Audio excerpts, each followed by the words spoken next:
ገርሳ ላይ አብይ የፈጸመው ኃጢአት ነው።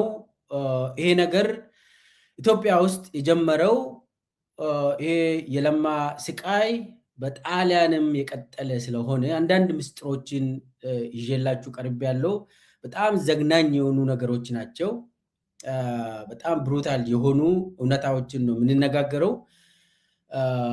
እስከ መጨረሻ ድረስ ተከታተሉኝ እያልኩኝ ቻናሉን ሰብስክራይብ ያላደረጋችሁ ሰብስክራይብ አድርጉ፣ ላይክ፣ ሼር፣ ኮሜንት አድርጉ። ቀጥታ ወደ ያስኩት ነጥብ ልሂድ። እንግዲህ ለማ መገርሳ ዛሬ ፎከስ የማደርገው ጣሊያን በሀገረ ጣሊያን ለማ መገርሳ ሲሰራበት የነበረበት አገር እዛ ድረስ አብይ ብዙ ወንጀሎችን ለማ ላይ ፈጽሟል። ብዙ ኃጢአቶችን ለማ ላይ ፈጽሟል። የሀገር ቤት ስቃዩ አይበቃ ብሎ አገር ትቶለት የሄደውን ለማ በጣሊያን ሀገር ለማ ላይ የደረሰውን ነገር ነው የምንነጋገረው። ግን ከዛ በፊት ለማ በኢትዮጵያ ታሪክ በኢትዮጵያ ፖለቲካ ምን ሚና ነበረው የሚለውን ትንሽ በጨረፍታ ማስታወስ ተገቢ ነው ብዬ ገምታለሁ። ለማ መገርሳ ኢትዮጵያውያን ለውጥ ሲፈልጉ ነው ወደ መንበረ ስልጣን የመጣ። በኦሮሚያ ደረጃ በኦሮሚያ ክልል የነበረው አመጽ፣ በአማራ ክልል የቀጠለው አመጽ፣ በቄሮ በፋኖ በሁሉም ኢትዮጵያውያን የተደገፈውን ለውጥ ቲም ለማ በመባል ታስታውሳላችሁ። ለማ ጀንውንሊ ኢትዮጵያ ትቀየራለች፣ ኢትዮጵያ ወደ ዲሞክራሲ መሸጋገር አለባት ብሎ የሚያምን ሰው ነበር። ለዛም ያለው አማራጭ የኦሮሚያን ብቻ ይዞ በመሄድ ሳይሆን የአማራ ክልሉንም መያዝ አለብን ብሎ ቀጥታ ወደ ባህር ዳር ያመራ ሁላችንም እናስታውሳለን። ያኔ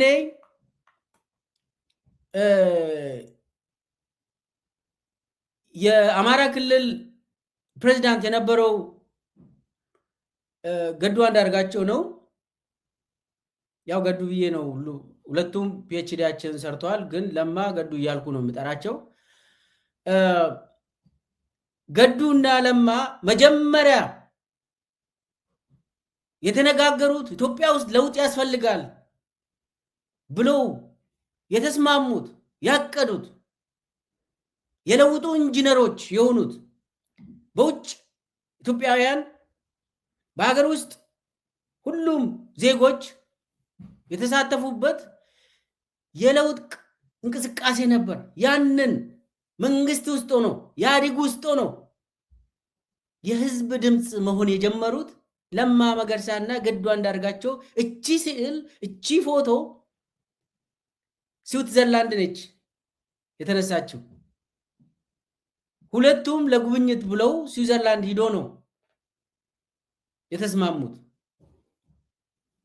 የኦሮሞ ህዝብም የአማራ ህዝብም ተመሳሳይ ጥያቄ ነበራቸው። ፍትህን ይፈልጋሉ፣ ነፃነትን ይፈልጋሉ። ይህንን አምኖ ነው ወደ ለውጥ የገቡት እነኚህ መሪዎች። ዛሬ ሁለቱም መሪዎች ለውጥን ያመጡ መሪዎች በኢህአዴግ ውስጥ ሆኖ ዛሬ ሀገር ውስጥ የሉም። ዛሬም ማተኩረው ለማ መገርሳ ላይ ነው። ለማ መገርሳ አንዴ ተጠይቀው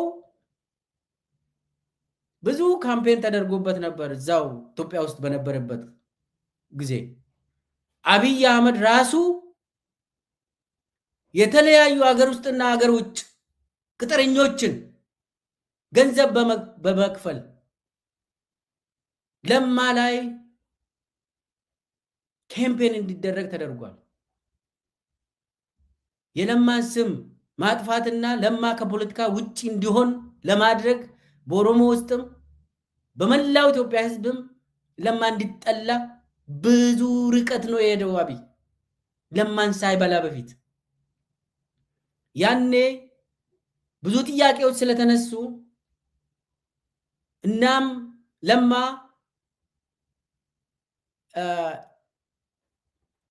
እጅን ሀገር ማዳን አለብን ብሎ ስለተናገረ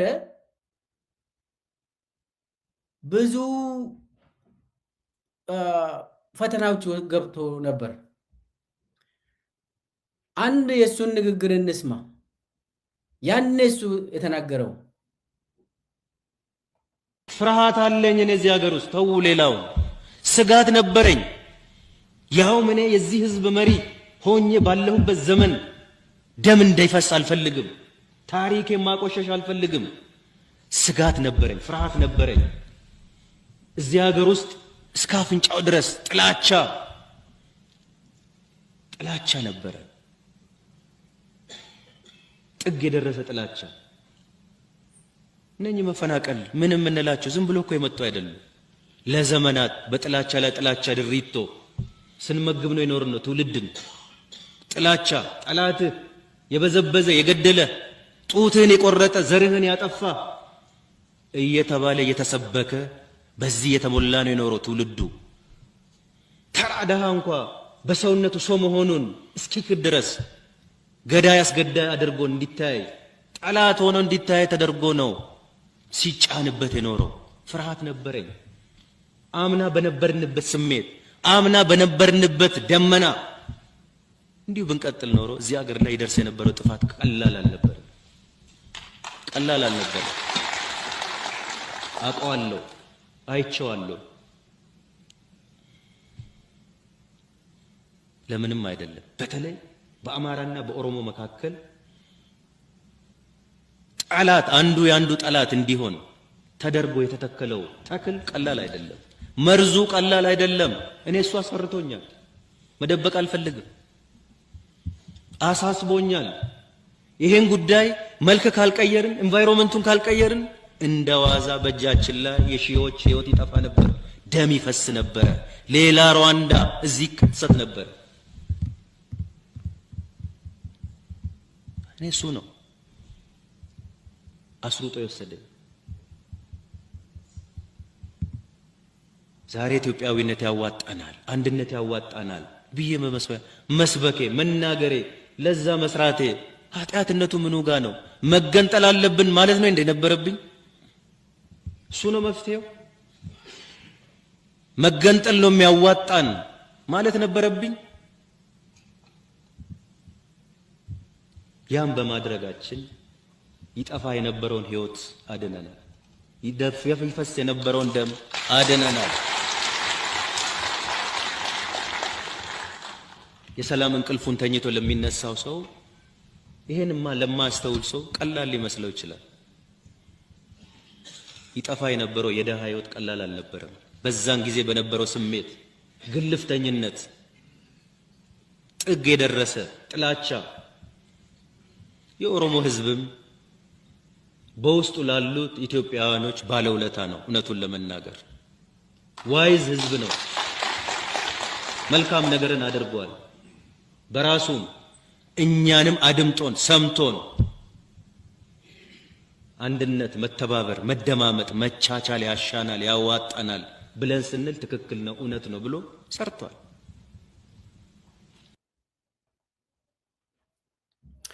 ይሄንን ንግግር ያደረገው ለማ ብዙ ጫናዎች በነበሩበት ጊዜ ለማ ላይ ካምፔን ሲደረግ ነበር።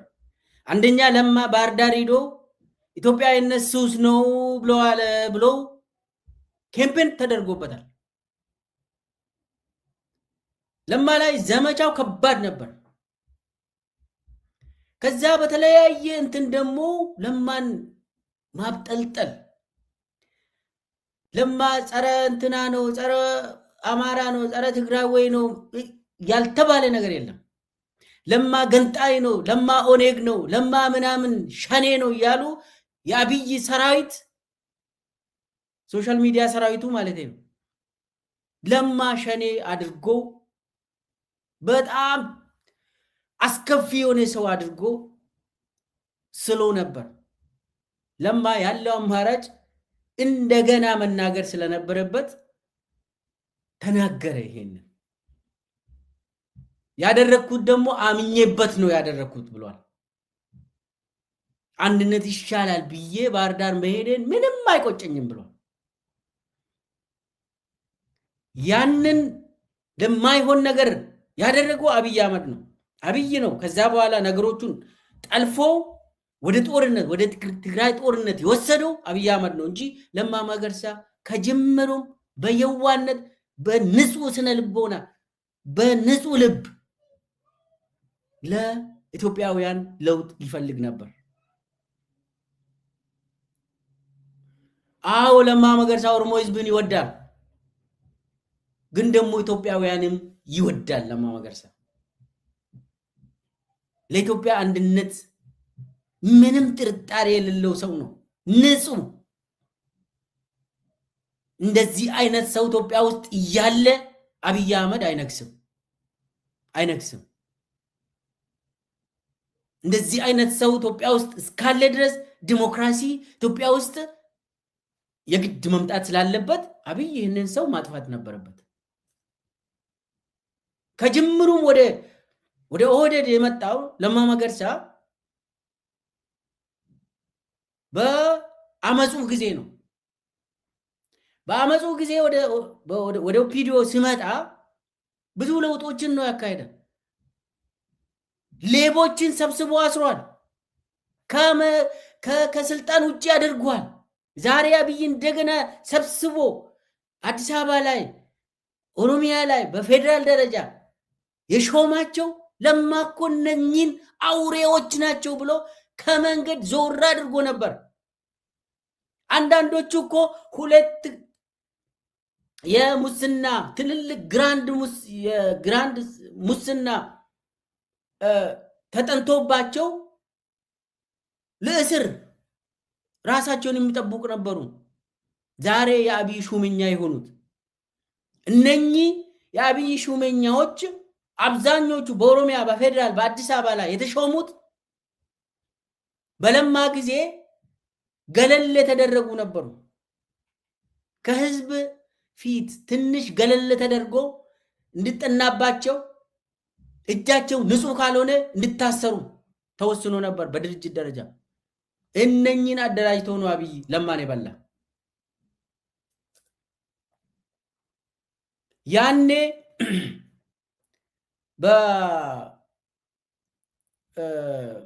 አብይ ከፌደራል መንግስት ሲባረር ወንድሜ ብሎ የተቀበለው ለማ ነው። መደበው ወስዶ የኦሮሚያ ከተማ ልማት እና ቤቶች ቢሮ ኃላፊ አድርጎ መደበው ወንድሜ ብሎ። ከዛ በኋላ ወደ ድርጅት ጽህፈት ቤት አመጣ። ሶስተኛ ሰው አደረገ በኦሮሚያ ክልል ደረጃ። ያኔ አብይ ምንም አልነበረም። ማንም ሰው አያውቀውም። በኦሮሞ ህዝብም የሚታወቅ ሰው አይደለም። በየትኛውም ኢትዮጵያ ህዝብ የሚታወቅ ሰው አይደለም። ዝም ብሎ ተራ ዱርዬ ነበር። በቅጡም ኦሮምኛን አይናገርም። ያኔ መለስ ብላችሁ ያኔ ይዩት። ተራ ወሮ በላ ዱርዬ፣ የከተማ ዱርዬ ነበር።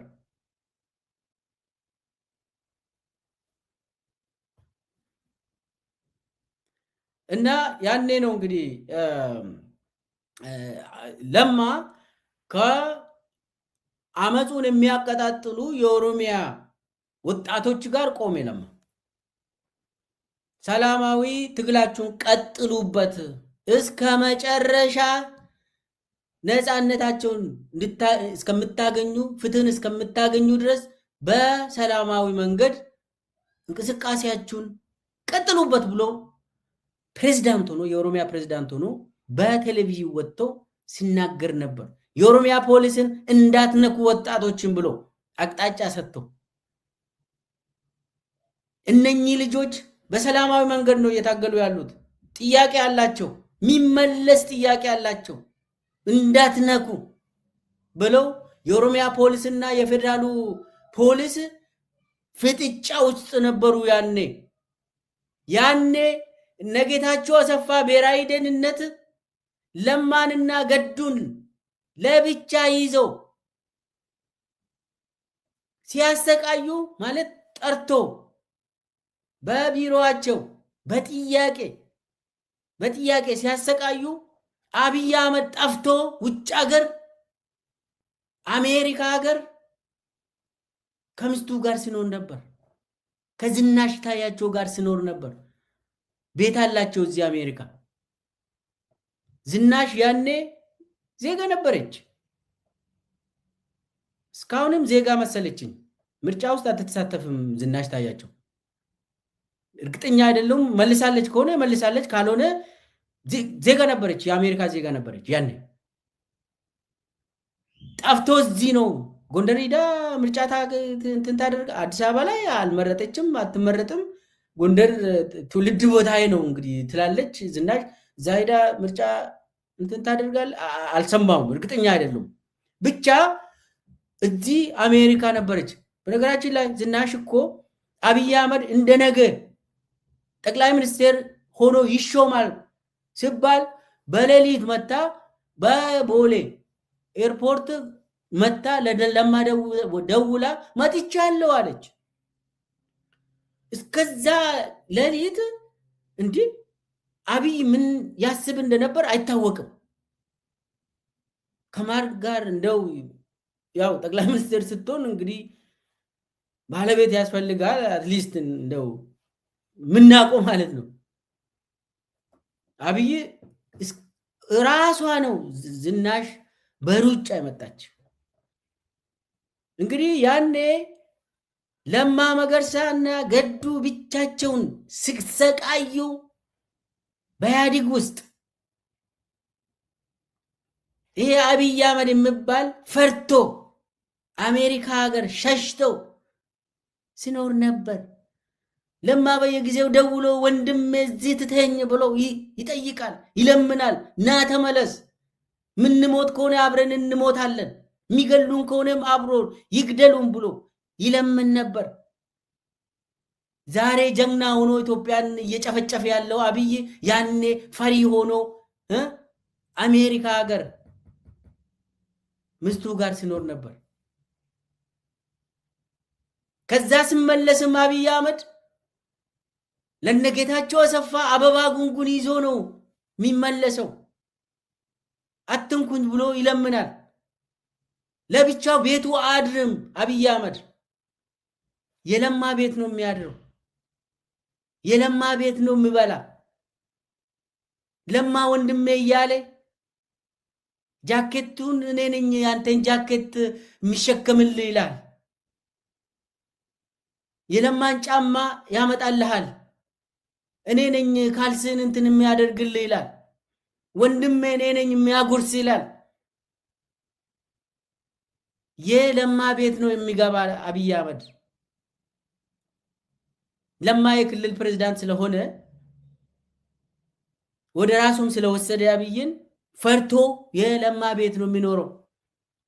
ከለማ ጋር አንድ ሃይማኖት ነው ያለን እመነኝ ብሎ ለማ የዋሰው ነው። ለማ ካመነ አመነ ይሞትልሃል። ተንኮል የለበትም፣ ሸር የለበትም። ወንድምን አገኘው ብሎ አመነ። በቤቱ ወሰደው አብይ የሚባለውን ሰይጣን።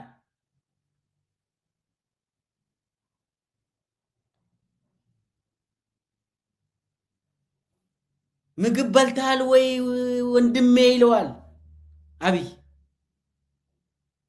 ያንከባክበዋል።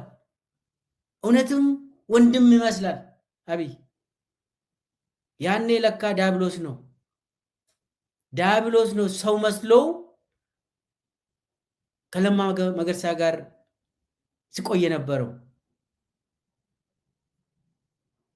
ለማ ማምኖ የራስን ሰው አገኘው ብለው ሲጠየቅ ለማ የሆነ ጊዜ ተጣልታችኋል ምናምን ተብሎ ሲጠየቅ እኔና አብይ ሞት ብቻ ነው የሚያለያየን አለ ለማ።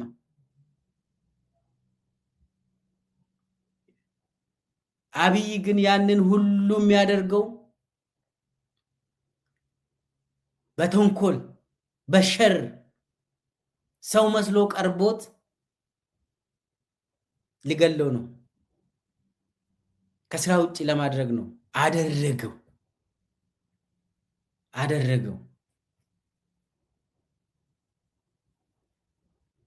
ያኔ ኦሮሚያ ውስጥ ከነሱ ጋር የነበርን ሰዎች ለማና አብይ ሁለቱም የአንድ ሳንቲም ሁለት ገጽታ ብለን አንዱ ጋር ከሄድክ ሌላው ጋር እንደሄድክ ይቆጠራል ተብሎ ፐርፌክት የሆነ ነገር ፍጹም የሆነ ግንኙነት ነው ያላቸው ተባለ። ያንን መጠርጠር ነበረብን። ፍጹም የሆነ ነገር አልነበረም፣ አይኖርም ለወደፊትም።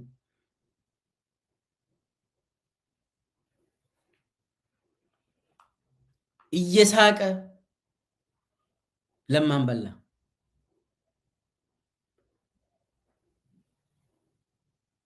እንደዚህ እያለ እከሌ ላንተ አይሆንም፣ እከሌ አንተን አይወድም እያለ ከለማ ጋር መቆም የሚችሉ ሰዎችን ከለማ ለይቶ ብቻውን አስቀርቶ መጨረሻ ላይ መፈንቅለ መንግስት አካሄደበት።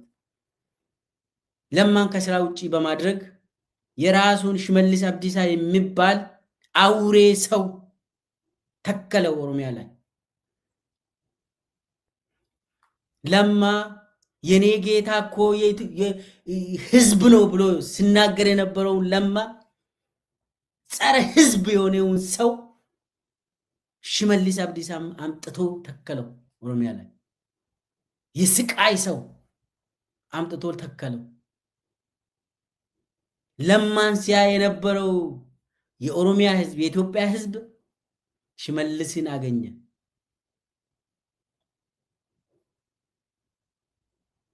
ያንም ለማ በሸረኝነት በተንኮል እርስ በርሳችን እየተገዳደልን መቆየት አንችልም እያለ ሲናገር ነበር። ያኔ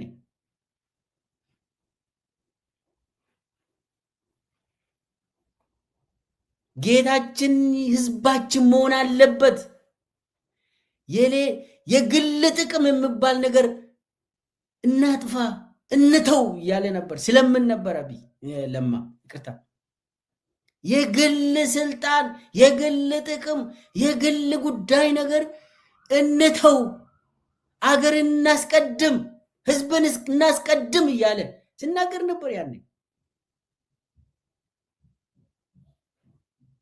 አንድ አለኝ እሱ በአፋን ኦሮሞ እሱ የተናገረው ደባፊ ሽረሜ ቀውልረት ወጀን rakkoon faayidaa dhuunfaa rakkoo uummataa toon ta'e rakkoon faayidaa dhuunfaa waan jiruuf of dursuu uummata fuuldura biyya dura of dursuu waan jiruuf of gurguruu waan jiruuf waa biraa miti hiika biraan qabu. Gaafa gooftaa ofii uummatu immoo bakka deemutti gara deemutti mogoleellaa barcumarra taa'uu nawwina. Barcumarra taa'uun maqaa miti. Barcumarra teenya sanarratti hojii barcumni sun barbaadu hojjenne yoo argamuu baanne, murtii barcumni sun barbaadu murteessine argamuu yoo barbaanne, yoo hin dandeenye maqaaf barcumarra taa'uun gatiin qabu.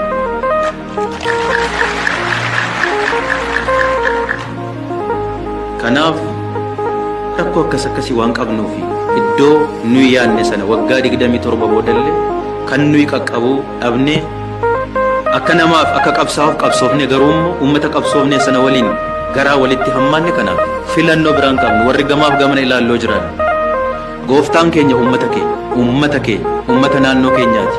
Gooftaa biraan qabnu gooftaa biraaf sagaduun nurra hin jiraatu.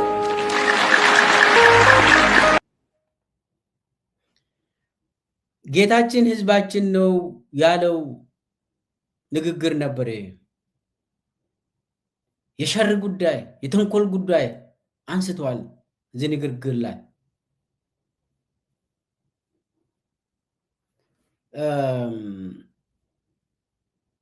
ለትግል ከሆነ ታግለናል ብሏል። ነገር ግን ያለምነውን አላገኘንም ነው ያለው እና በአጠቃላይ ለማ መገርሳ በዚህ ሂደት ነው ወደ ኦሮሚያ ፖለቲካ ወደ ኢትዮጵያ ፖለቲካ የገሰገሰው።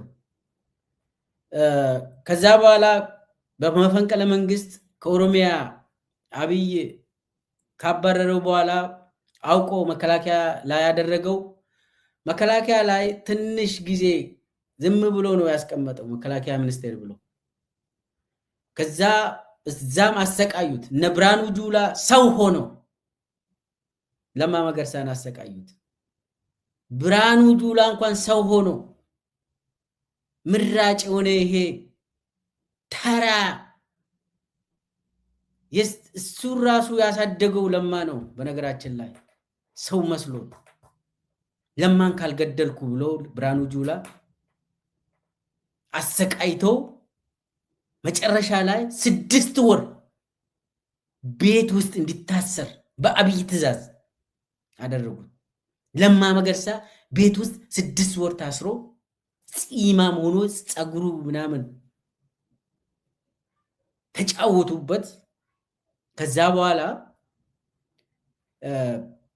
ከዛ በፊትም ግድያዎች የግድያ ሙከራ ለማ ላይ ተካሂዷል። ኢትዮጵያ ውስጥ ስንት ጊዜ ማአት ጊዜ ነው። መርዝ ሁሉ ሞክሯል። በሰራተኛው በኩል በለማ መገርሳ አጃቢዎች በኩል እስከ ቤተ መንግስት ዝናሽ ታያቸው የተሳተፈችበት ሽሮ አዘጋጅቻለሁ ብላ ያ ሁሉ አለ ኢትዮጵያ ውስጥ።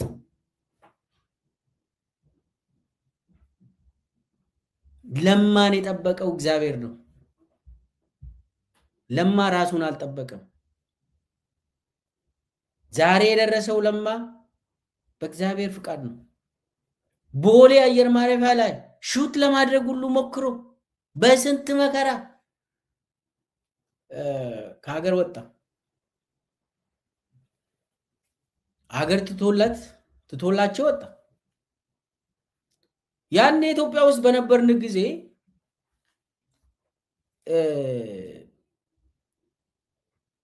ለምንድን ነው የሆነ ነገር እናድርግ ተባብለን ነበር።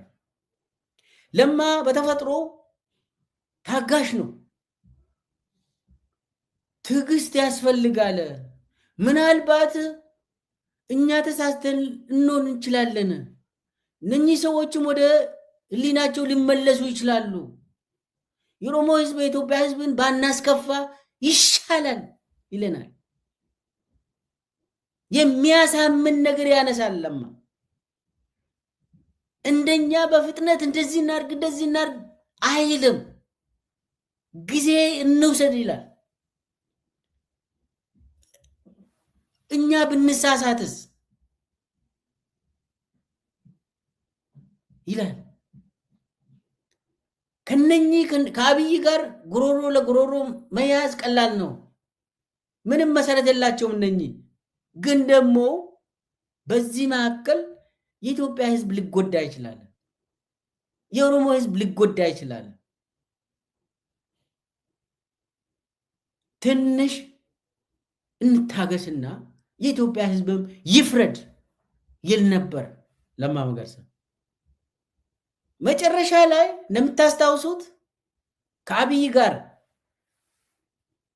አለመስማማታቸው እየሰፋ ሲመጣ በሽምግልናም ይሄ አንድ ግርማ ብሩ የሚባል እባብ አለ ቤተ መንግስት ውስጥ። እሱ ጉዳይ በሰፊው ሌላ ጊዜ እናወራለን። ሽምግልና ብሎ አብይ መንገስ አለበት፣ አንተ አንገትን ደፍተህ እሺ ማለት አለብህ ብሎ አሉ እና ባዱላ እዚህ ሽምግልና ውስጥ። ለማ ግን አይ እኔ ቃሌን አልለውጥም። የኢትዮጵያ ህዝብ ዲሞክራሲን ይፈልጋል። የወሰነውን በድርጅት ደረጃ ለ2 ዓመት ነው። አብይ አህመድ ቤተ መንግስት ሄድና ከ2 ዓመት በኋላ ምርጫ ይደረጋል፣ ዲሞክራሲያዊ ምርጫ ይደረጋል። ከዛ በኋላ ከተመረጥክ ትመረጣለህ፣ እኔም ከተመረጥኩ እመረጣለሁ። የኢትዮጵያ ህዝብ ከፈለገ ደግሞ ሌላ ፓርቲ መምረጥ መብቱ ነው። ለዛ ነው እንሻገር፣ ከዚህ ከአምባገነንነት እንሻገር ተባብለናል። እኔ ቃሌን አልለውጥም ማለት ለማ መገርሳ ያኔ አልሆነም። ስለዚህ ለማ መገርሳ ቪኦኤ ላይ ቀርቦ ኢንተርቪው ሰጠ። ከቪኦኤ በፊት ለኦሮሚያ አመራሮች 2500 ገደማ የሚሆን አመራር እኔን ጭምር ካቢኔ አባል ነበርኩኝ። እኔ አዳማ ገልመባ ገዳ ላይ ተሰብስበን መደመርን ስልጠና ወስደን ስንጨርስ ማጠቃለያ ላይ መጣ። ለማና መጡ። ማጠቃለያ ላይ ንግግር አድርግ ብለው ለማና መጡ። ለማ መጥተው ምንድነው የምታወሩት? እኔና አብይ ሳንደመር የኢትዮጵያ ህዝብን መደመር አንችልም ብሎ የገልመባ ገዳ ይሄ የኦሮሚያ ጨፌ ኦሮሚያ መሰብሰቢያ አዳራሽ ላይ ለ2500 የኦሮሚያ ካድሬ እኔን ጭምር ነግሮን ሄደ። ለማ መገርሳ እኔና አብይ ሳንደመር ምንም አይነት መደመር የሚባል ነገሩ የለም፣ ውሸት ነው። የመደመር ባለቤት የሆነው አብይ እኔ ወንድሙ አለው፣ እስቲ እንደመራለን። ለመነው፣ ካድሬ ፊት ለፊት ለመነው። ከዛ በኋላ ከቀበሌ ጀምረን እየደመርን ወደ ላይ ስንመጣ ኢትዮጵያንም መደመር እንችላለን። ያ ከሆነ ገብቶኛል ከሆነ መደመሩ ብሎ እዛ ላይ ተናገረ። እንግዲህ እዛ የነበሩ ካቢኔዎች ያኔ እንግዲህ መከላከያ ሚኒስቴር ተብሎ እዛ ቁጭ ስላለ ለመጠቀም ፈልጎ ነበር። እሱ እንቅጩን ነው የምናገረው። ለማ ካቢኔ እና ሽመልስ እና አወሉ እና አዲሱ አረጋ ለማ በጠበጠን። አብይ ጋር ደውሎ ለማ በጠበጠ ምናምን ይያሉ።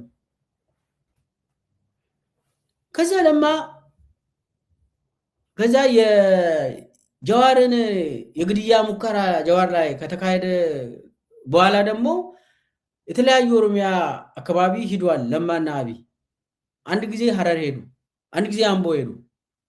ንግግር አድርጓል።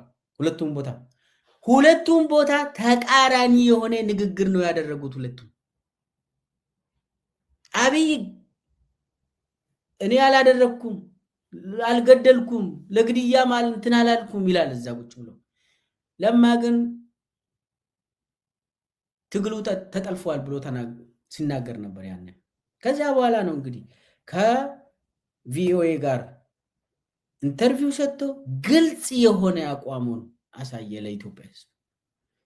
ይሄንን መደመር አልቀበልም፣ የኢትዮጵያ ሕዝብ ይሄንን መደመር አልጠየቀም፣ ይሄንን ይሄ ብልጽግና የሚባለውንም አልጠየቀም።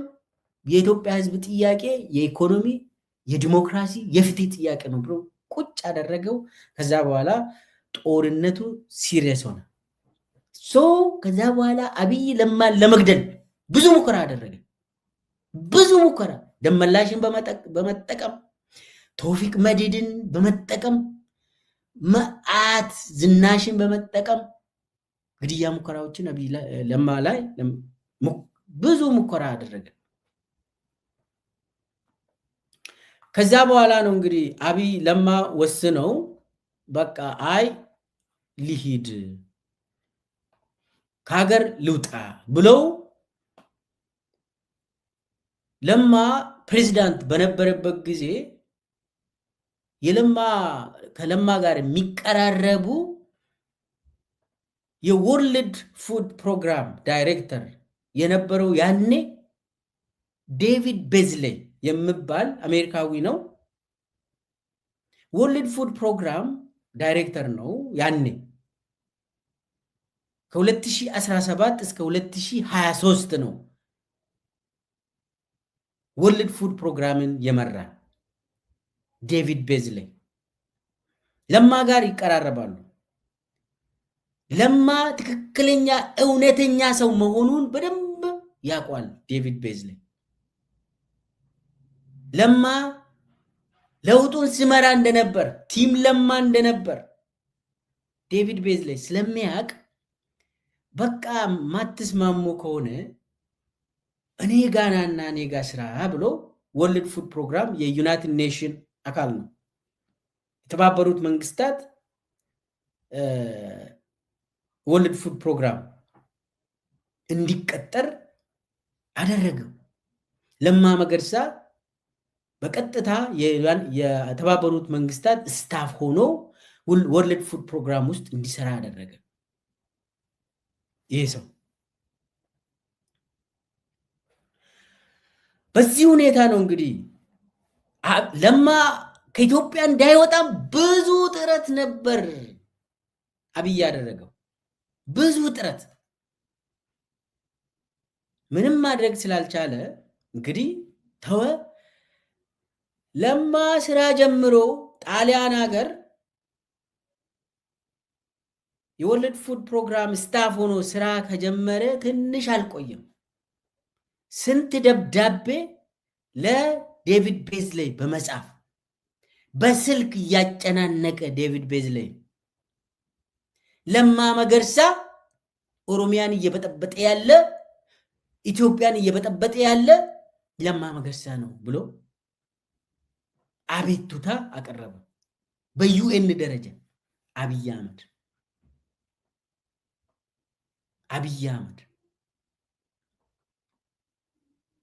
ዴቪድ ቤዝሌይ ግራ ገባው። ምንድን ነው እየሆነ ያለው? ከዛ አቤቱታ ምንድን ነው የምለው?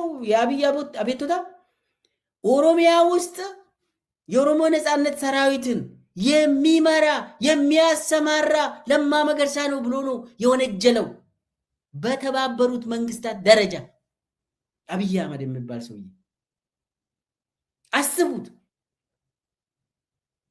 ለማ መገርሳ የተባበሩት መንግስታት ስታፍ ሆኖ ወርልድ ፉድ ፕሮግራም ስታፍ ሆኖ የኦሮሞ ነፃነት ሰራዊት እሱ ነው የሚመራ እሱ ነው የሚያደራጅ ብሎ ውንጀላው በስልክ በደብዳቤ እነ ዴቪድ ቤዝሌይ ጋር ደረሰ። በተደጋጋሚ ነው። ይሄ ደግሞ በየጊዜው ይመጣል። ከዛ ዴቪድ ቤዝሌይ ምንድን ነው ይሄ ነገር ብለው ለማን ይጠይቃል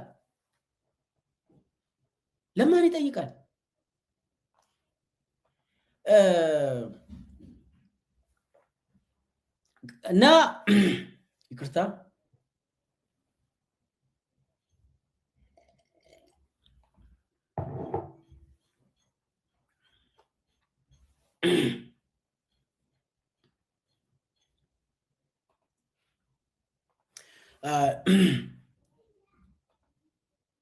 ይቅርታ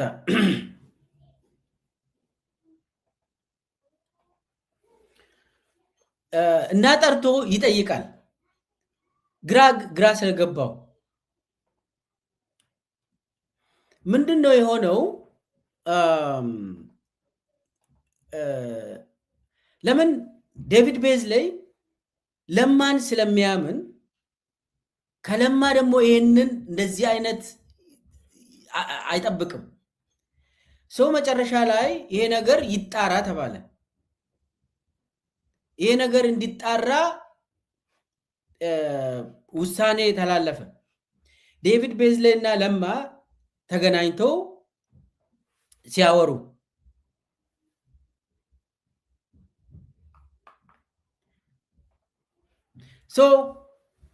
ይሄ ነገር እንዲጣራ ተደረገ። በኢንተለጀንስ ሪፖርት በተለያዩ ዩናይትድ ኔሽን የራሱ ኢንተለጀንስ ሪፖርት አለው። ሲጣራ ለማ የኦሮሞ ነፃነት ሰራዊት አዛዥ አይደለም፣ አደራጅም አይደለም፣ ውሸት ነው። ሲጀመር የኦሮሞ ነጻነት ሰራዊት ኮማንደር ጃልመሮ ድርባ ይባላል። የኦሮሞ ነጻነት ሰራዊት ስር ደግሞ በአጠቃላይ ጃልመሮ ስር 6 የሆኑ የዞን እዝ አደረጃጀቶች አሉ፣ አመራሮች አሉ። ለማ መገርሳ እዛ ውስጥ የለም። አብይ አህመድ ሆን ብሎ ዩናይትድ ኔሽን ወርልድ ፉድ ፕሮግራም ውስጥ እንኳን እንዳይሰራ ለማድረግ እንዲህ አይነት ውንጀላ የመንግስትን ስልጣን በመጠቀም እንግዲህ የኢትዮጵያ ጠቅላይ ሚኒስቴር የሆነ ሰው ደብዳቤ ጽፎ በስልክ ደውሎ ተባበሩ መንግስታት ኃላፊዎችን እየጨቀጨቀ ይሄ ሰው ኢትዮጵያን እየበጠበጠ ነው፣ የኦሮሞ ነጻነት ሰራዊትን እያዘዘ እሱ ነው የሚያዘው፣ እሱ ነው የሚያደራጀው ብሎ በየጊዜው 3 ጊዜ ደብዳቤ ጽፏል አብይ አህመድ። ያንን ሲያጣሩ ለማ እንደዛ ነገር አይደለም።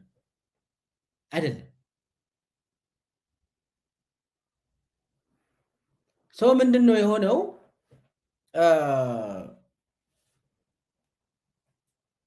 ዴቪድ ቤዝሌይ ገብቶታል። በፖለቲካ ስለተጣሉ አብይ እንዳልወደደ ገብቷል።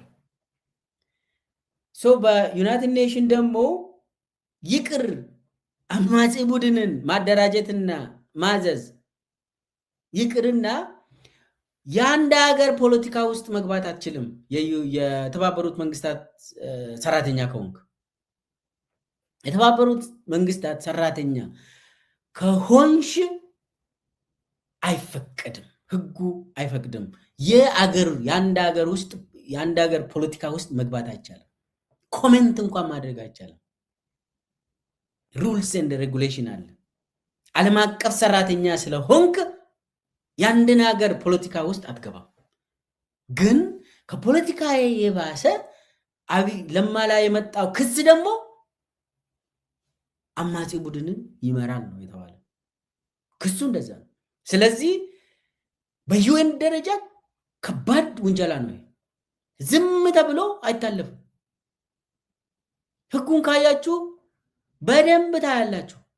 ፖለቲካ እንኳን ማራመድ አትችልም። ፖለቲካ ዩኤን ውስጥ ከገባ እንትኑ ህጉ አይፈቅድም። ስለዚህ ምንድነው የሆነው?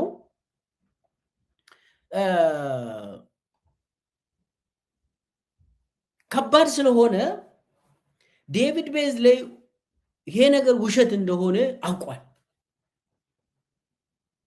ስላወቀ አይ ቪዛውንም ስጡት፣ አሜሪካ መሄድ የሚፈልግ ከሆነ ይሂድ ምናምን ብሎ ወሰነ።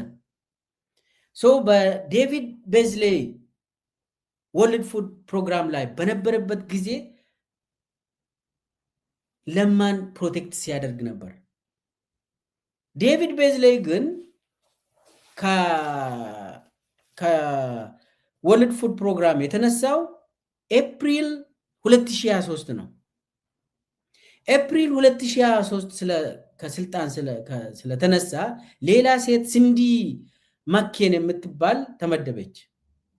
እሷ ደግሞ የምክትሏን እንግዲህ ዩናይትድ ኔሽን ሴክሬታሪ ጀነራል እና ፋኦ ዳይሬክተር እና ወርልድ ፉድ ፕሮግራም ዳይሬክተሮች 3 ዳይሬክተሮች ናቸው ምክትሎቹን የሚመድቡት።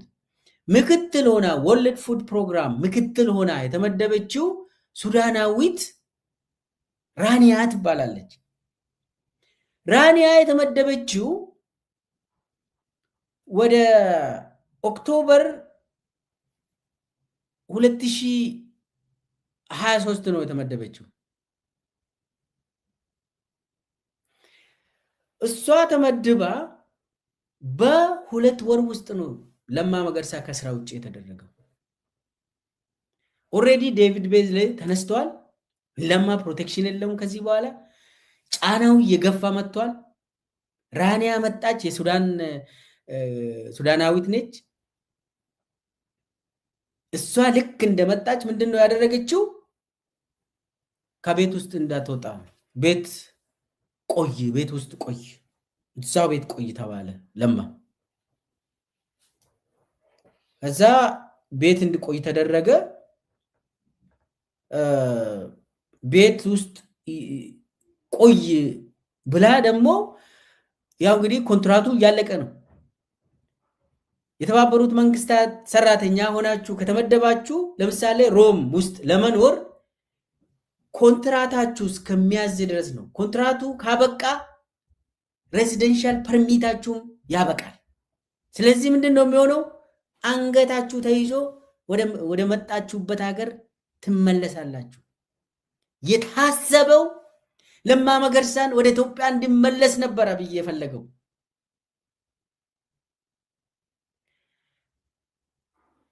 ደብዳቤና በተለያዩ ጫና ብቻም ሳይሆን አብይ አህመድ ብርሃኑ ጁላን ሁሉ ወደ ጣሊያን ልኮ የጣሊያን ታማጆር ሹም ጋር ተነጋግሮ ለማ መገርሳ የሚባል ነው ኢትዮጵያን እየበጠበጠ ያለ ብሎ አሳልፋችሁ ስጡን ብሎ ጠየቀ። የኢትዮጵያ ብሔራዊ ደህንነት ሁሉ ሳይቀር ጣሊያን እየሄዱ ለማን ስጡን እያሉ የዩኤን ህግ ደግሞ የዩናይትድ ኔሽን ሰራተኛ ሆናችሁ እስከ ቀጠላችሁ ድረስ አትባረሩ። ጣሊያን ሀገር አሳልፎ አይሰጥም፣ ህጉ ያስገድዳል። በዛ ምክንያት ለማን አስገድዶ መስጠት ወደ ኢትዮጵያ መላክ አልተቻለም። ምንድነው ታዲያ የተደረገው? ራኒያ እንደመጣች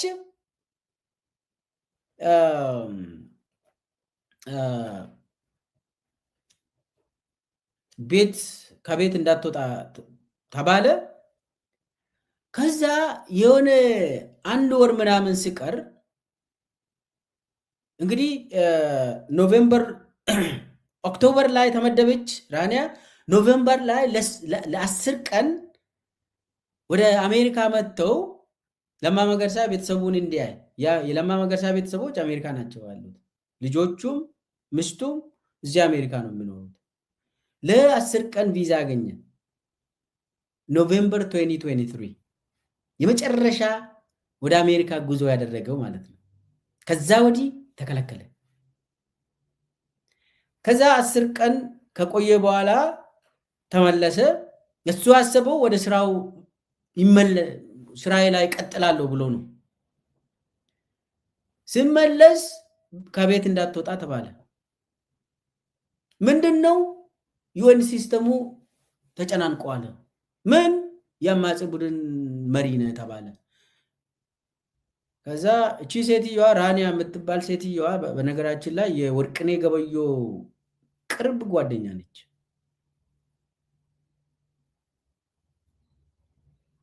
እና በራኒያ ምክንያት ለማ ከቤት እንዳይወጣ ተደረገ። በዛው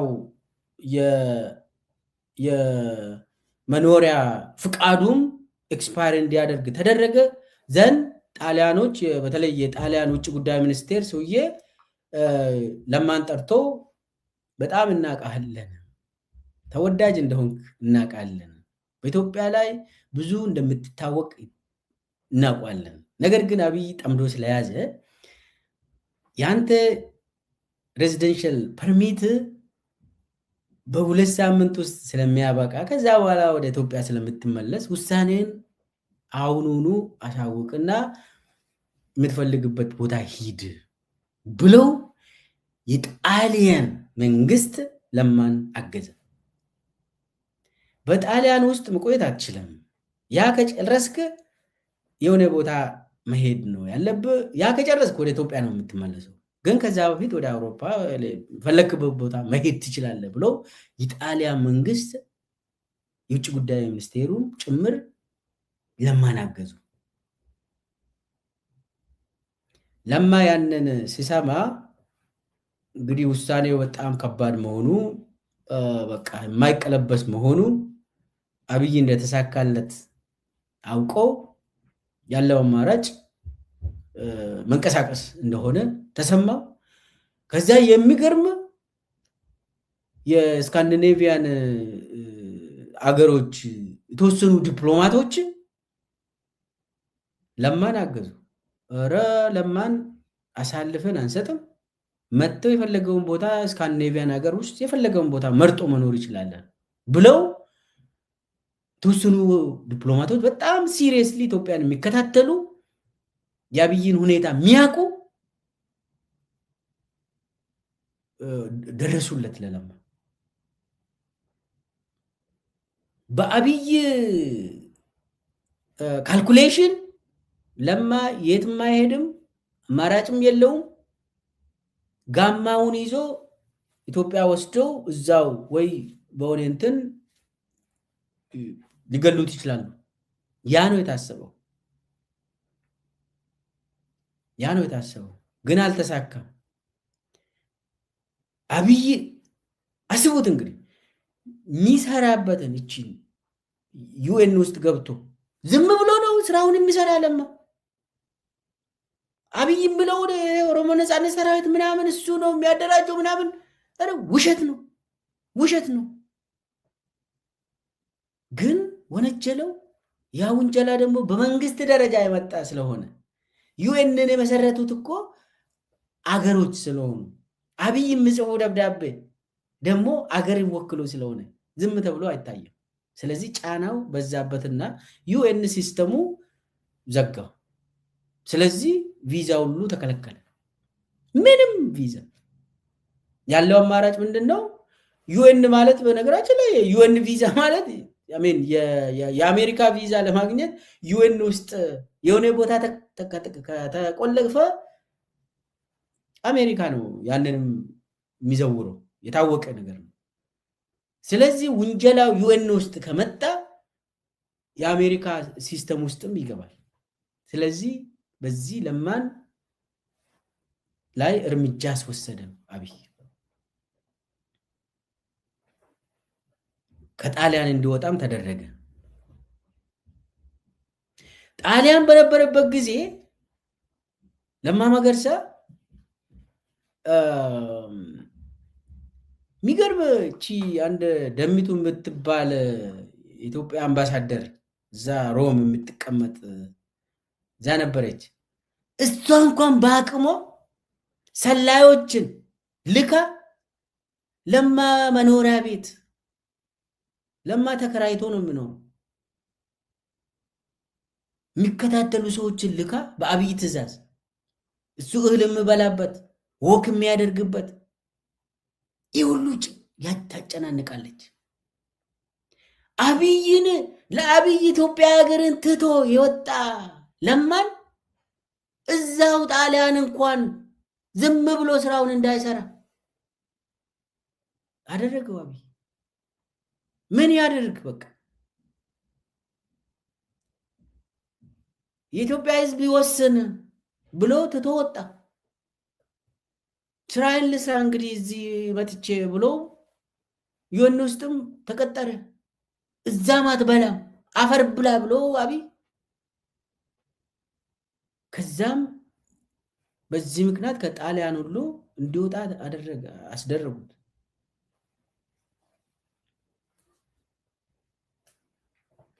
እና እንደዚህ እያደረገ ደግሞ የሚገርም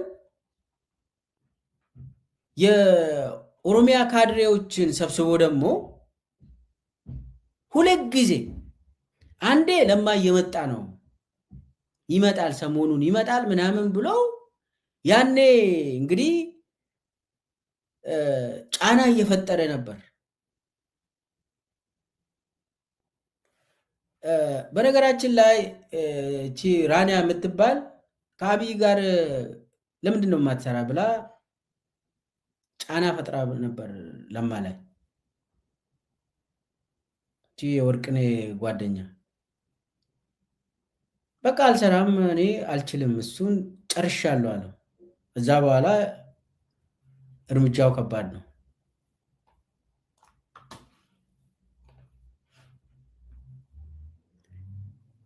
ሰው ካድሬዎችን ሰብስቦ ለማ እየመጣ ነው። ያኔ እንደዛ ይል ነበር። ይመጣል፣ መጥቶ ከኛ ጋር ነው የምታገኙት ምናምን። ለምን መሰላችሁ? የኦሮሚያ ካድሬ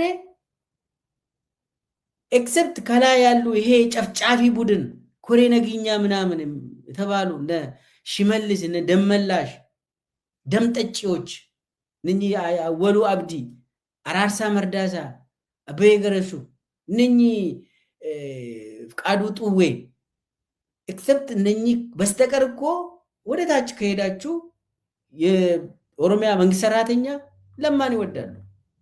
የኦሮሞ ህዝብ ለማን ይወዳሉ? የኢትዮጵያ ህዝብ ለማን ይወዳሉ? ምንም ጥርጥር የለም። ካድሬው ራሱ ለማ ይምጣ ነው የምለው። እና አብይ አንዴ ይመጣል ይላል። ፌስቡክ ላይ አይታችሁ ሊሆን ይችላል። በለማ ፌስቡክ ስም ደግሞ መዓት ፌስቡኮችን ከፍተው እና አብይ ይነግዱበታል በሱ ስም። እና አንድ ጊዜ ደግሞ ለማ ታሞ በቃ ጭንቅላት ውስጥ የሆነ ተገኘ፣ ለህይወቱ ራሱ አደጋ ነው ምናምን ያሰጋል እያለ ስብሰባ ላይ ያወራል አብይ። ለማ ጤናማ ሰው ነው። እዚያ እንደዚህ አይነት በነገራችን ላይ ለማ ያሟል ምናምን የሚባለው ትርክት ለማ ፕሬዝዳንት ሆኖ በነበረበት ጊዜ ለማ በክፉኛ ያሟል እና ለህይወቱ ያሰጋል ምናምን ብሎ አብይ ፕሮፓጋንዳ ሲሰራ ነበር።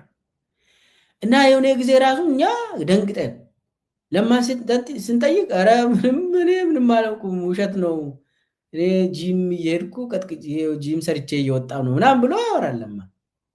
የለም እንደዛ ውሸት ነው ብሎ እና አብይ ለካ ያሟል፣ ጭንቅላቱ እንደዚህ የሆነ ሊሞትም ይችላል ምናምን የምለው ልገሎ ነው እንደዚህ የሚለው እና ውጭ ሀገርም ለማ ውጭ ሀገር ሆኖ እዛ ካድሬዎችን ሰብስቦ ለማ እኮ ሊሞት ይችላል ምናምን ይላል። አሁን ዋናው ነገር በዚህ ምክንያት ምንድነው የሆነው ነው። ለማ የመጨረሻ ጊዜ ቤተሰቦቹን ያየ፣ ልጆቹን ያየ፣ ምስቱን ያየ የመጨረሻ አሜሪካ መጥቶ እነሱ ጋር የተገናኘው ኖቬምበር 2023 ነው። የዛሬ 3 ዓመት ለማ መገርሳን ከቤተሰቡ ነጥሎ ቤተሰቡን በተነ። አብይ አህመድ የለማ ቤተሰብን በተነ። ለማ ወንድሜ እያለ የለማ ቤተሰብን በተነ። ለማ ልጆቹን አይቶ አቅ የዛሬ 3 ዓመት ነው አሜሪካ የመጣ። አሁን መምጣት አይችልም። ሲስተሙ ቆላለፈበት፣ አሰቃየው፣ ኃጢአት ሰራበት። የለማ ልጆች አባታቸውን ማግኘት አይችሉም። ለማ ቤተሰቡን አገኘ። አብይ አህመድ ግን ከሚስቱ ጋር ይኖራል፣ ከልጆቹ ጋር ይኖራል። 3 ሴት ልጆችና አንድ በጉድፈቻ የወሰዱት ልጅ አለ። 3ቱ ሴት ልጆች የመጀመሪያዋ 3ቱም የአሜሪካ ኢንተርናሽናል ስኩል ነው የሚማሩት አዲስ አበባ። በሪፐብሊካን ጋርድ ነው የሚጠበቁት። ሴት ሪፐብሊካን ጋርድ ሲቪል የለበሱ ልጆቹን እንደዚህ ያስተምራል አብይ። የመጀመሪያዋ እዛ አሜሪካ ስኩል ልጆችን ደብድባ ተባረረች። ከዛ ስለተባረረች ወደ አሜሪካ አመጡና እዚህ ቨርጂኒያ ቤት ገዙላት። አሁን እዚህ ቨርጂኒያ አግብታለች። የአብይ ልጅ ትዳር ውስጥ ነች የመጀመሪያዋ። ሁለተኛዋ ደግሞ ቅርብ ጊዜ ነው ከ12ኛ ክፍል የጨረሰችው እዛ አሜሪካ ኢንተርናሽናል ስኩል አዲስ አበባ። 12ኛ ክፍል ጨርሳ አብይ ራሱ እዛ ሄዶ ምናምን በጸባይ ምናምን ተሸለመች ተብሎ ፎቶ አብሮ ተነስቶ ያንን ህዝብ አይቷል። እኔ ልጆቹ መማር ማደግ በጣም እሰየው ነው የሚያስብለው። እንኳን ተመረቀች 12ኛ ክፍል እንኳንም ተሸለመች በጸባይ ምናምን። ግን የኢትዮጵያውያን ልጆች ምን ውስጥ ናቸው ዛሬ? የለማ ልጆችስ ምን ውስጥ ናቸው ዛሬ? እኔ አሁን ልጆቼን ይዤ ነው አሜሪካ የገባው። ምንም ችግር የለብኝም። ከልጆቼ ጋር ነው የምኖረው። አብይም ከልጆቹ ጋር ነው የምኖረው። ለማ ግን ልጆቹን እንኳን አግኝቶ አይስማቸውም። ይሄ ግፍ ነው። ለለማ ይሄ አይገባው ነበር፣ አይገባው። ለማ ቢያንስ አፉን ዘግቶ እንኳን ከሚስቱ ከልጆቹ ጋር መኖር ነበረበት። ይህ ኃጢአት ነው፣ ትልቅ ኃጢአት ነው። ለማና ሚስቱን አለያየው ከነነፍሳቸው አብይ አህመድ። ለማና ልጆቹን አለያየው አብይ አህመድ። እንግዲህ የኢትዮጵያ ድፍን ኢትዮጵያ ህዝብ ደግሞ ስቃይ ውስጥ ነው ያለ። ስንት ተማሪዎች ነው በድሮን ያለቀው? በአማራ ክልል፣ በኦሮሚያ ክልል፣ በትግራይ ክልል ስንት ህፃናት ናቸው ያለቁት? ስንት ቤተሰብ ነው የተበተነው? ስንት ካህናት ነው የታረደው? እሱ ቆጥረን አንችልም። በየቀኑ ለኢትዮጵያ ተማሪዎች የሚላከው ድሮን ነው። የራሱን ልጅ አሜሪካ ኢንተርናሽናል ስኩል ቢያስተምር ቆንጆ ነው፣ ጥሩ ነው። ልጆች ይማሩ፣ በሰላም ይማሩ፣ ይገባቸዋል። ግን ደግሞ የሁሉም ኢትዮጵያውያን ልጆች ይማሩ ነው፣ መማር አለባቸው። ከአባት ከልጅ ከእናት ጋር አብሮ ከእህቶቹ ጋር መኖር አለባቸው። በሰላም ቀያቸው መኖር አለባቸው። ሊሸለሙም ይገባል። ልክ ልጅህ እንደተሸለመች የኢትዮጵያውያን ልጆችም እነዛው ተምሮ ሊሸለሙ ይገባል። የለማ ልጆችም እንደዛው መሆን ነበረበት። ዛሬ የለማ ልጆች ውጭ ሀገር ሲሰቃዩ፣ ለማ ሌላ ቦታ ሲሰቃይ፣ ይሄ ለኢትዮጵያውያን በጣም በጣም በጣም አስከፊ ጊዜ ነው። ውርደት ነው። አብይ ነው ያዋረደ።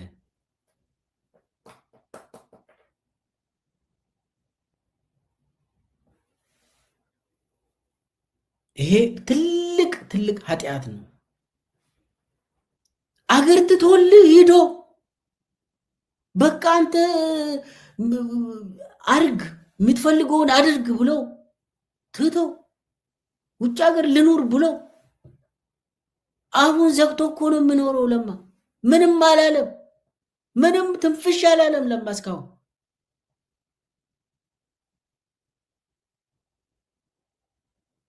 ዝም ማለቱ ራሱ እንደ ኒውክሊየር ቦምብ የሚያስፈራ ሰው ነው እንዴ?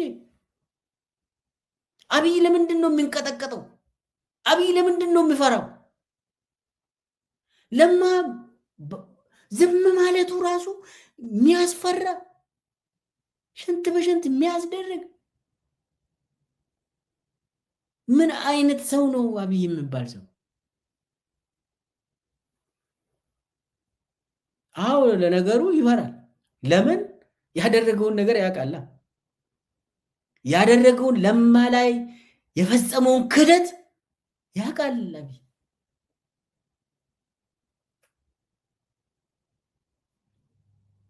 እና ያንን ክደት ለማ አንድ ቀን ሲናገር አፈር እንደሚበላ አብይ ያውቃል። ለዛ ነው ለማን ማሰቃየት ፕራዮሪቲ አድርጎ በየቦታ እየከሰሰ በየቦታ እያሰቃየ አገር ውስጥ አሰቃየው። ከአገር ሲወጣ ውጭ ሀገር አሰቃየው። አሁን ቤተሰቡን ሁሉ በተነው። አሁን አብይ ይደሰታል። አብይ ለማና ለማ ቤተሰቦቹ ሲሰቃዩ ለአብይ ደስታ ነው፣ ፍንጥዝያ ነው። ለምን? የሱ ህልም ይሄ ነዋ፣ ስልጣኑ። ሌሎቹን ደግሞ ኢትዮጵያውያንን ማሰቃየት ነው የአብይ ዋናው እንትኑ ተልኮ። ለምን? ወሳኙ የሱ የስልጣን ጉዳይ ስለሆነ ደግሞ ከለማ ስልጣን እንዴት እንደወሰደ ስለሚያውቅ ለማን እንዴት እንደሸወደ ለማን እንዴት እንደካደ ወንድሜ እያለ ኮት እየተሸከመለት እህል እያጎረሰ መርዝ ያጎረሰ ዳብሎስ ሆኖ ከሱ ጋር ከአብይ ጋር ከለማ ጋር ቅርታ ዳብሎስ ሰው መስሎ ከለማ ቤት ሲኖር የነበረ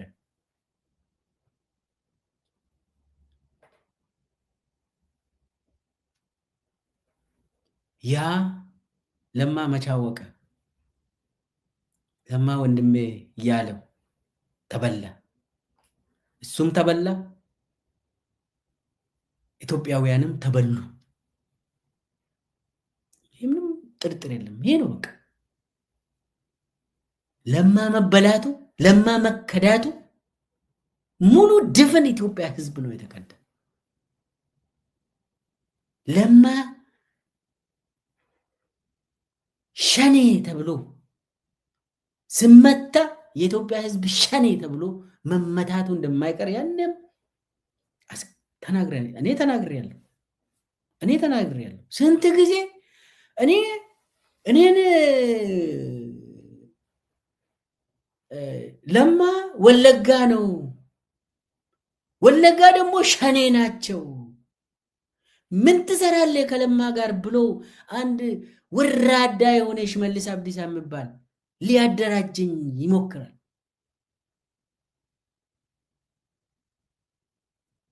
እኔ የትም ቦታ ብወለድ ኦሮሞ ነኝ፣ ኢትዮጵያዊ ነኝ፣ ከማንም ጋር ይሰራለሁ።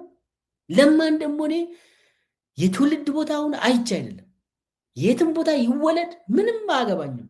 እሱ ጥሩ ሰው በመሆኑ ነው ለማን የሚደግፈው ነኝ። የደገፍኩት በመንደርማ ሽመልስ ጋር አንድ መንደር ነን። በመንደር ከሆነ እኔ እንደዚህ አይነት የዱርዬ መንደር መሆኔ ራሱ በጣም ያሳፍረኛል። አንድ ዞን ውስጥ ራሱ መወለድ ከነኚህ ማፊያ አውሬዎች ጋር ያሳፍራል። እና ለማን ሸኔ ብሎ በኋላ ምንንም ሸኔ አሉት። አገር ውስጥ ሸኔ ብሎ ከመደቡ በኋላ ለማ መገርሳ ከሀገርም ሲወጣ ዩኤን ውስጥ ሲገባ ክሱ ተመሳሳይ ሆኖ መጣ።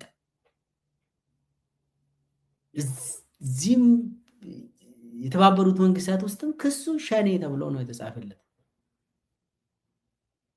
በቃ እስከ ሞት ድረስ ሸኔ ይባላል ማለት ነው። ለማ ማለት እንግዲህ ኦሮሚያ ውስጥ አብይን የምትቃወም ከሆነ ሸኔ ትባላለህ። አማራ ሆነ ደግሞ ለመብት የምትቆም ከሆነ ፋኖ ትባላለህ። ትግራይ ወይ ተወላጅ ሆነ ለትግራይ ወይ መብት የምትቆም ከሆነ ወያኔ ቀንጅብ ትባላለህ። ያው ይሄ ነው የሆነው። ለማ ላይ የደረሰው ሁሉም ኢትዮጵያውያን ላይ ደርሷል። ክደቱ ምንም ለማ ላይ የሆነው ነገር በተጨባጭ ሆነው ኢትዮጵያውያን ላይ ደግሞ ድሮን፣ ከባድ መሳሪያ፣ በየቀኑ መረሸን፣ መፈናቀል፣ ማለቅ፣ አገር አልባ መሆን ነው የሆነው። ኢትዮጵያውያን ያዩት ይሄንን ነው። እና አብይ ይህንን ሁሉ ያደረገው ለማ በደንብ ስለሚፈራ ነው። ዝምተኛው ለማ ራሱ ያስፈራል። ዝም ማለቱ ራሱ ከቤተ መንግስት አንቀጥቅጦ አብይን ሽንት በሽንት ያደርገዋል። ይህንን ነው ያነበብኩት እኔ። በቅርብ ደግሞ ይናገራል። ሰምተሃል? አብይ ይናገራል።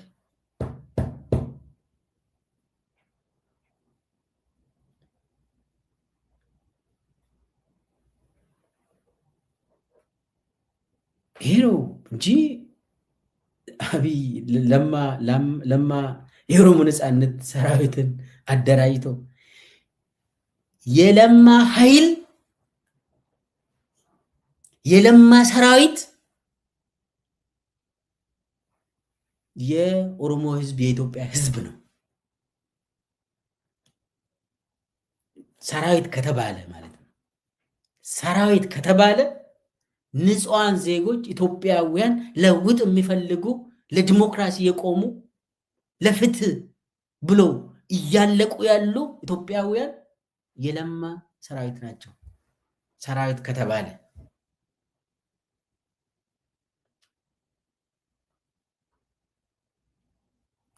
የለማ ሰራዊት ኢትዮጵያውያን ናቸው። ሙሉ ድፍን ኢትዮጵያውያን ናቸው።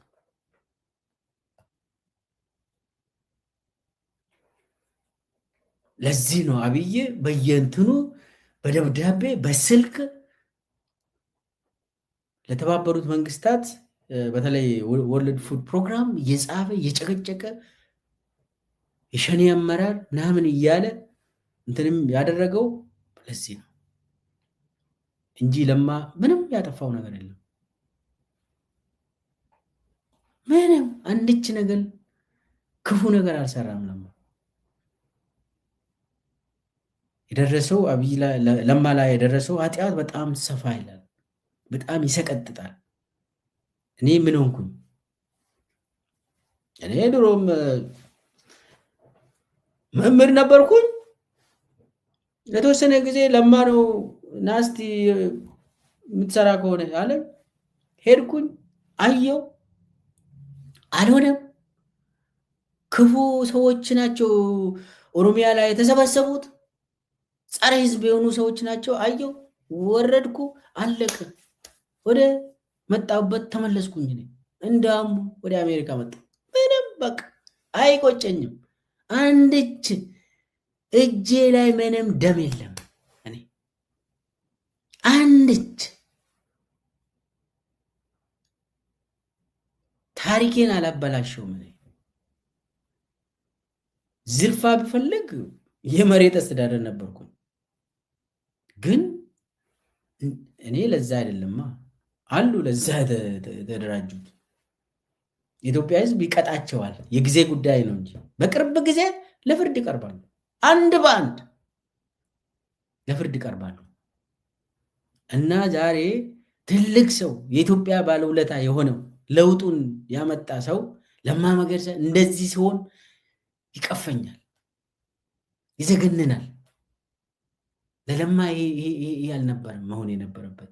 እንደው ከሀገር ከወጣ ዝም ካለም ዝም ብሎ እንደው ተከብሮ መኖር ነበረበት። ምንድን ነው ያጠፋው? ለማ ሸረኛ አይደለም። የፖለቲካ ጨዋታ ምናምን አልተጫወተም። ይሄ ኢትዮጵያ ፖለቲካ የሚባለው ይሄ እንትኑን መዘወር ምናምን ውስጥ አልገባም። ሰውን አደራጅቶ ሌላውን ማጥቃት ምናምን ውስጥ አልገባም። ንጹህ ኢትዮጵያዊ በቃ ወደ ዲሞክራሲ የምንሄድ ከሆነ እንሂድ፣ ካልሆነ ደግሞ ስልጣናችሁንም ውሰዱ፣ እኔ አልፈልግም ብሎ ሄደ። በቃ እንደዚህ አይነት ንጹህ ሰው አታገኝም። የኦሮሞ ህዝብም እንደዚህ አይነት ሰው አያገኝም። አልፎ በስንት በ50 100 ዓመታት ውስጥ እንደዚህ አይነት ሰው አታገኝም። የምታገኘው እንደ ሽመልስ አብዲሳ አውሬ የሆነ ሰው ነው የምታገኘው። እንደ አብይ አህመድ አውሬ የሆኑ ሰዎች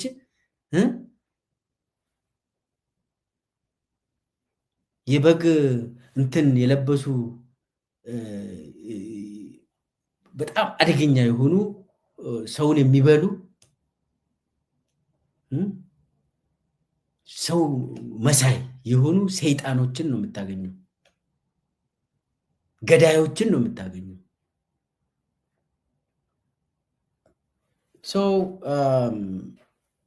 እኔ የኢትዮጵያ ሕዝብ ይህንን ማወቅ አለበት። የኢትዮጵያ ሕዝብ አንድ ላይ ነው የተካደው።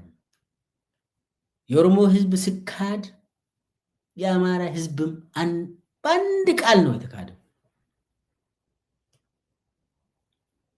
አማራ ክልል ላይ የደረሰው ይህ አንዳንድ ፕሪቶሪያ ስምምነት ነው ግጭት አማራ ውስጥ ያመጣ የሚሉ ሰዎች ይገርሙኛል። አማራ መደብደብ የጀመረው ከነ ዶክተር አምባቸው ሳይገደሉ በፊት ነው። ድራማዎች አማራ ላይ መሰራት የጀመረው አመራር አልባ እንዲሆን እንዲበተን ለማድረግ የኦሮሞ ሕዝብ ሲካድ የትግራይ ሕዝብም አብሮ ነው የተካደ።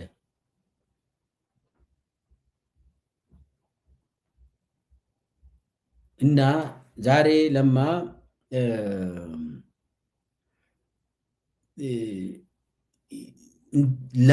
አብይን ደግፎ አብይን አምኖ ወንድሜ ብሎ እዚህ ደረጃ ላይ በመድረሱ ሊሰማው ይችላል። ሰው ነው፣ ይጸጸታል። ሰው ስለሆነ እንደ አብይ አውሬ ቢሆንማ አይጸጸትም፣ ስልጣንም አይሰጥም። ሲጀመር እዛው እንዳሉ ሁሉንም በልቶ ይነግስ ነበር፣ ሁሉ በእጁ ነበር እኮ። ግን የሚጸጸት ሰው፣ ርህራሄ ያለ ሰው ሰው ስለሆነ ለሰው ልጅ የሚያስብ ለትክክለኛ እንደው ወደ ዲሞክራሲ እንሻገራለን ብሎ ስላሰበ ይሄ ሁሉ አድርጎ ስካድ አይ ወይኔ ብሎ ይጸጸታል፣ ይሰማዋል። ከነ አብይ ጋር የምታወዳድሩት ከሆነ አይሆንም። መስፈርቱ አንድ አይደለም። አሁን ኢትዮጵያ ውስጥ በጣም ተንኮለኞች ናቸው ስልጣን የሚይዙ፣ ሁልጊዜ ተንኮለኞች ናቸው የሚይዙ። ከነኚህ ተንኮለኞች ጋር ለማን የምታወዳድሩት ከሆነ ተሳስታችኋል። መስፈርቱ አንድ አይደለም።